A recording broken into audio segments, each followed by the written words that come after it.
दिलजीत दोसांझ की controversial express Mika Singh और B प्राक station के असंतुष्टि प्लेटफॉर्म से होते हुए नसीरुद्दीन शाह स्टेशन के सपोर्टिव प्लेटफॉर्म पर आ पहुंची है।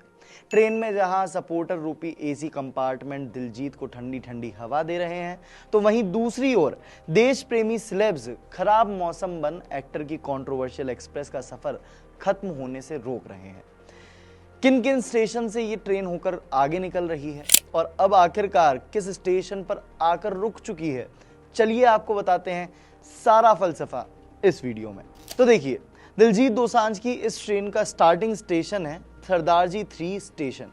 दरअसल सरदारजी 3 फिल्म का ट्रेलर रिलीज होने के बाद से ये सारी कंट्रोवर्सी शुरू हुई, जिसमें पाकिस्तानी एक्ट्रेस को देख सभी भारतवासी बहुत गुस्सा हुए।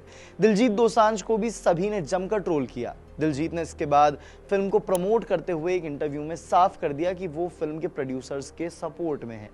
फिर क्या, धैं ट्रोलिंग और धैं इल्जाम। मीका सिंह से लेकर बी प्राक तक ने सिंगर और एक्टर की मूवी के विरोध में स्टोरीज पोस्ट की। हालांकि बी प्राक ने सीधा निशाना तो नहीं साधा, लेकिन उनका इशारा किस ओर था ये उनकी पोस्ट से जरूर समझ में आ गया। जहां एक और पाकिस्तान की जनता फिल्म में अपनी एक्ट्रेस के होने की खुशी मना रही थी, तो वहीं हमारे देशवासी ऑपरेशन सिंदूर के खिलाफ पोस्ट करने वाली हानिया आमिर की फिल्म को भारत में रिलीज ना हो पाने देने की पूरी कोशिश कर रही थी। तो देखिए, विरोध करने वालों के साथ साथ दिलजीत के पास सपोर्टर्स भी हैं। Famous author, writer, philosopher Javed Akhtar ने हाल ही में एक इंटरव्यू के दौरान कहा कि अब क्या करेगा बेचारा, फिल्म की शूटिंग पहले ही हो गई थी, उसे नहीं पता था कि ऐसा कुछ होगा। इसमें पाकिस्तानी आदमी का पैसा तो नहीं डूबेगा, हिंदुस्तानी का पैसा डूबेगा, तो फिर क्या फायदा। दिलजीत के सपोर्ट में आए नसीरुद्दीन शाह। इसके बाद famous veteran actor Naseeruddin Shah ने भी अब दिलजीत दोसांझ के सुर में सुर मिला दिए हैं। उन्होंने अपनी एक पोस्ट में लिखा कि मैं दिलजीत के साथ मजबूती से खड़ा हूं। जुमला पार्टी का गंदा चालबाज विभाग उन पर हमला करने का मौका तलाश रहा है और उन्हें लगता है कि अब उन्हें मौका मिल गया है। यह बेहद दुर्भाग्यपूर्ण है कि जो लोग असल में फिल्म की कास्टिंग के जिम्मेदार हैं, उन्हें कोई नहीं जानता, जबकि दिलजीत एक मशहूर नाम है, इसलिए उन्हें ही निशाना बनाया जा रहा है।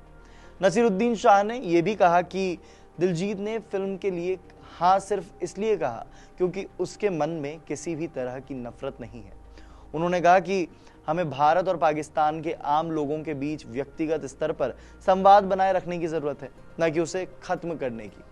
इसके बाद आगे उन्होंने लिखा, ये गुंडे जो चाहते हैं वो ये है कि भारत और पाकिस्तान के आम लोग आपस में बातचीत करना बंद कर दें।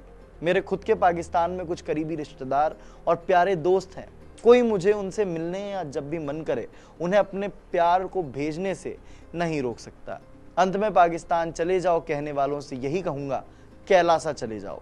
नसीरुद्दीन शाह पर भड़के फिल्म मेकर। अब देखिए, जाहिर तौर पर जहां नसीरुद्दीन शाह साहब ने धावा बोलने वाला एक पोस्ट शेयर किया, तो सामने से जवाब आना भी तय होता है।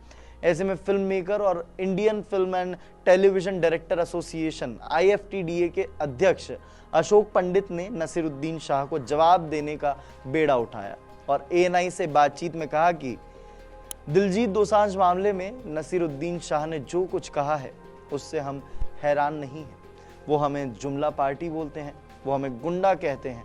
पढ़े लिखे और वर्सेटाइल एक्टर की इंडस्ट्री में इज्जत है, वो वरिष्ठ हैं, लेकिन उनका हमें गुंडा कहना उनकी निराशा और बेचैनी साबित करता है। नसीरुद्दीन शाह ने कहा कि दिलजीत दोसांझ फिल्म की कास्टिंग के लिए जिम्मेदार नहीं थे, लेकिन मैं उनको बताना चाहूँगा कि वो फिल्म में हीरो थे। वो पाकिस्तानी कलाकारों के साथ काम करने से सख्त मना कर सकते थे। मुझे तो इस बात का बुरा लग रहा है कि FWICE की तरफ से उनको भारत पाकिस्तान की स्थिति के बारे में बताना पड़ रहा है। नसीरुद्दीन शाह जी सुनिए, पिछले 40 सालों से भारत को पाकिस्तान गाली दे रहा है, हमला कर रहा है, हमारे लोगों को मार रहा है, रेप कर रहा है, हमारे देश में आकर लोगों का खून किया है। और ये सिर्फ पहलगाम की बात नहीं है, उसने इसके पहले पुलवामा, उरी, मुंबई ब्लास्ट, 26/11 जैसे बहुत हमले किए हैं। वो इसके लिए जिम्मेदार है। पाकिस्तान एक आतंकवादी देश है। हमारा देश हमारे लिए सबसे पहले है, इसलिए इस पूरे मामले पर हमारा रिएक्शन एकदम सही है। नसीर साहब, हमने दिलजीत के खिलाफ नॉन कोऑपरेशन जारी करने का फैसला किया है और हमने इसे जारी भी कर दिया है। अब देखिए, कौन सही है और कौन गलत ये तो पॉलिटिक्स ही जानती है, लेकिन आपके मुताबिक क्या दिलजीत का इस फिल्म को रिलीज करना, रिलीज के लिए प्रमोशन करना, ये सब सही है या नहीं? ये आप हमें कमेंट सेक्शन में बताएं और इस एक तरफा वार्तालाप को दो तरफा बनाएं। साथ ही ऐसी डिटेल से भरी स्टोरीज के लिए देखते रहें इंडिया टीवी शोबिज़।